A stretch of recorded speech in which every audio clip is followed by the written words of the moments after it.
د ننګرهار خوږیاڼو شیرزاد او پچراګام ولسوالیو اوسیدونکي له حکومته غوښتنه کوي چې په یاد ولسوالیو کې د ډاډمن امنیت او پراختیایي پروژو لپاره ځانګړې پاملرنه وکړي.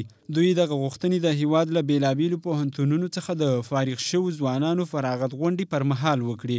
د دوی په خبره یاد ولسوالیو کې له داعش ډلې ماتې وروسته په یو شمېر سیمو کې د وسلوالو طالبانو ډلې ځای په ځای شوي دي چې پر وینا یې امنیتي ځواکونه یې باید پر وړاندې پراخ عملیات ترسره کړي. تاسې په انا چې کارونه کومه سطحه باندې موږ غواړو یا کوم ارزوګانې د ولس او د دې ملت دي نو په هغه اندازه باندې موږ ته کار نه دی شوی.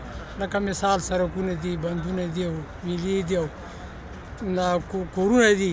حتی ډېر خلک بیچارهګان په بیدیا باندې ژوند کوي بېرته چې راغلي دي د کوم تېرو حالاتو نه. موږ ټول بې امنه یو.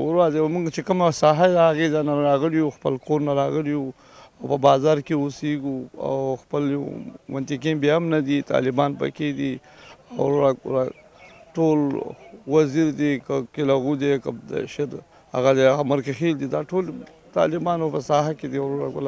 موږ غواړو چې کراري شي او امن راشي او خپل کار ته روزګار ته هغه ورکړو. په ورته مهال ننګرهار کې د خوږیاڼو ځوانانو سراسري شورا مشر نصیب الله وزیري بیا د یادو درېګونو ولسوالیو څخه په سږني او تیرو کلونو کې د هیواد له بېلابېلو پوهنتونونو فارغ شوو ځوانانو ته د کاري فرصتونو زمینې برابرولو غوښتنه کوي. موږ د دولت نه او د لوړپوړو چارواکو نه هیله ده او چې دوی دغه 1.5 سل په شاوخوا کې محصلین فارغېږي، دوی ته د کاري فرصتونه برابر کړي.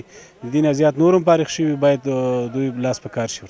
د ننګرهار درېګونو ولسوالیو اوسیدونکي په داسې مهال د ښه امنیت او پراختیایي پروژو غوښتنه کوي چې د دې ولایت اقتصاد ریاست مسؤلین وایي د 1498 کال انکشافي بودیجه کې د څه باندې 3 میلیارد افغانیو په ارزښت د دغه ولایت لپاره 145 پروژې پلان شوي دي چې ډېری جګړه ځپلو ولسوالیو ته ځانګړي شوي دي.